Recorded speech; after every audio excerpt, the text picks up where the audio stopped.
Hello and welcome to chapter 2, lecture number 12. So we created this dice together and we added the red color on the dice. We also have these holes with a nice white color. And in this lecture, I want to improve the looks a little and set up a simple scene to make a final render. So we have a sort of a scene. So we place the camera and do some Eevee settings and render this out. So I hope you're going to enjoy this. So right now we have this dice and I want to change two things.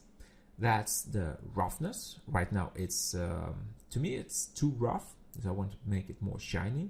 And I want to do something else, and that is a sort of transparency for the cube. And in the next chapter we go fully into materials, but I just want to give you a very simple introduction of subsurface scattering, and that is light which is going through objects like glass or skin, and dices have this as well, so we add a little of it. In the next chapter again we go into this more in depth, but it's not a big deal to just add it and show you how that works, right? So we go to the material tab and we have a roughness of 0.5. That means that it's like 50% roughness, 50% shininess. If you make this 1, for example, we have selected the white, so we have to select the main column. If we make this 1, that's the specular. I have to select the roughness.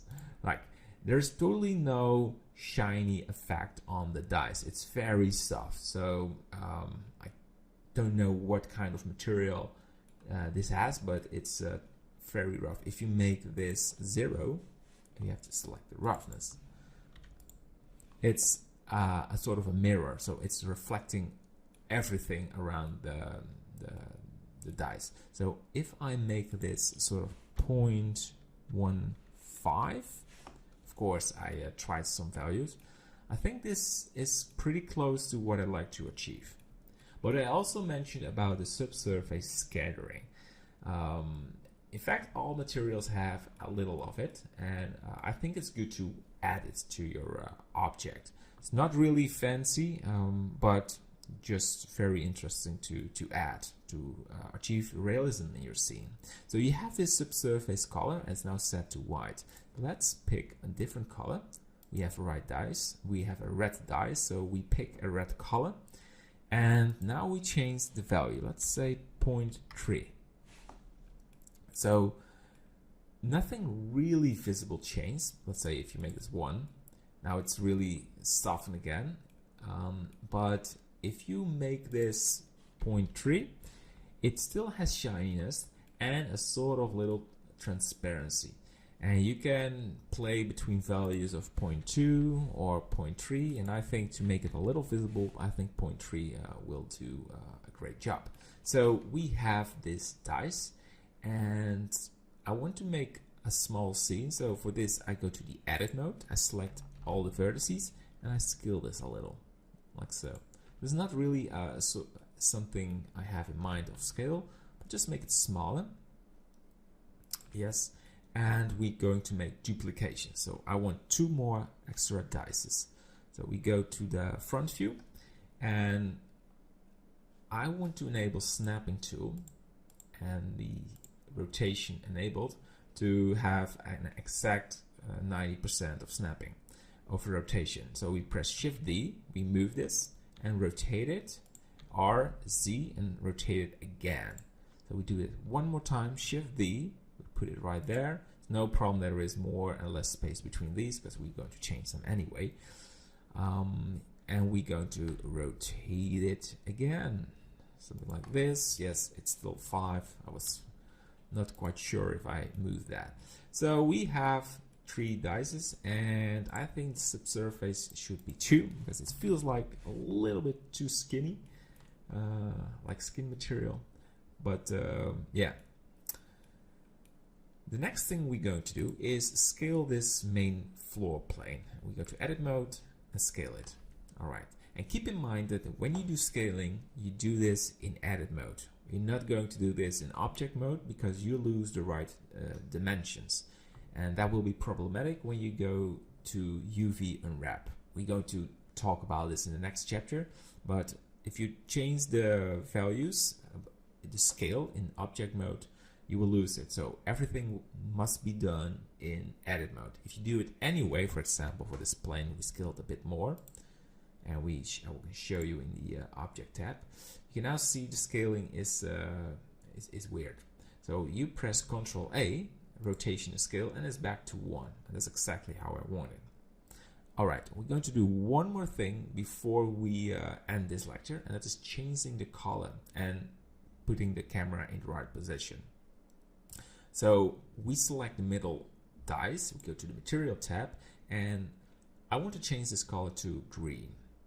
But the thing is, if I do that, all the dices are green.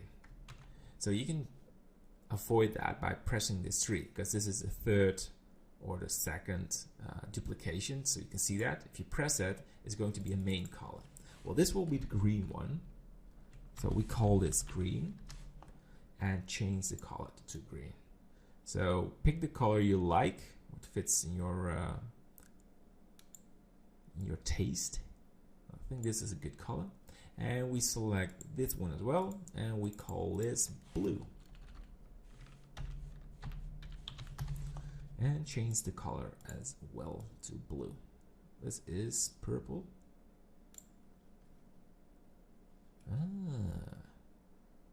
That's quite funny.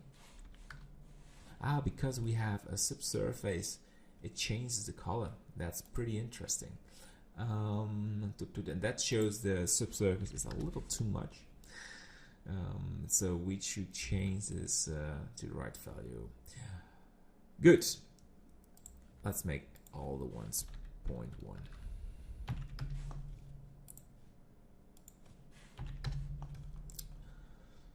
What we're going to do right now is we grab the camera, we go to the top view, and let's lower this camera a little and disable snapping tool so it's not that jittering. And we grab the dices and putting them right there. Let's rotate it. Grab the point lamp, put it right there, and go to the press 0 to the camera position. So I think the camera is a little bit too close. What you will do to fix that, shift title and press S to zoom out. So you can now have a better position how you want it. You can move this with the mouse, and I want to have something like this. I want that one to the right, this one in the middle, and that one to the left. So put them in the position you like. Do not really have a plan for this because it's just a dice, but it's a beautiful dice. Something like that, so you can see some nice reflections. Same for this one. Think it's casting some beautiful. That one a bit more in the background, so it's a nice composition. I think this will. Let's rotate it a bit so we have more holes inside. Good. So we have 3 dices, and I think it's time to update the Eevee render engine a little. We have ambient occlusion, and to zoom in a little, we enable it, and you can see what happens on the bottom. Ambient occlusion adds a sort of a fake shadowing. Because Eevee is not a ray tracer, we have to fake things, and I think this works pretty nice. We enable the screen space reflections, so we have the reflections from the surrounding, and yeah, we keep it like that. We do not have volumetrics. Shadows, because they are a little bit low poly, we make this 2048. I think that's way better. And let's go for indirect lighting. We're going to bake that, but we have to import the probes, and we're going to do that in the next lecture, the final lecture. And in my opinion, this dice is a little bit too reflective, right? So that's the final thing to do, is we make this 0.2 and we make them all 0.2. Right, so 3 dices, and if you press F12 you make a render, but I think it's not ready for render. We can do some probe lighting, that's the final thing. And keep in mind that the probe lighting is just a sample. We're not going to do that in the environmental scenes. We're going to use the Cycles render engine and Eevee just for preview lighting. So what we've done for the dices is exactly how we're going to use that for all the other models. But for this sample scene, a warming up scene, I think it's a nice thing to show you that you know the power of Eevee, and that's working with the light probes. Okay, see you in the next lecture, and then we finalize the scene. Bye bye.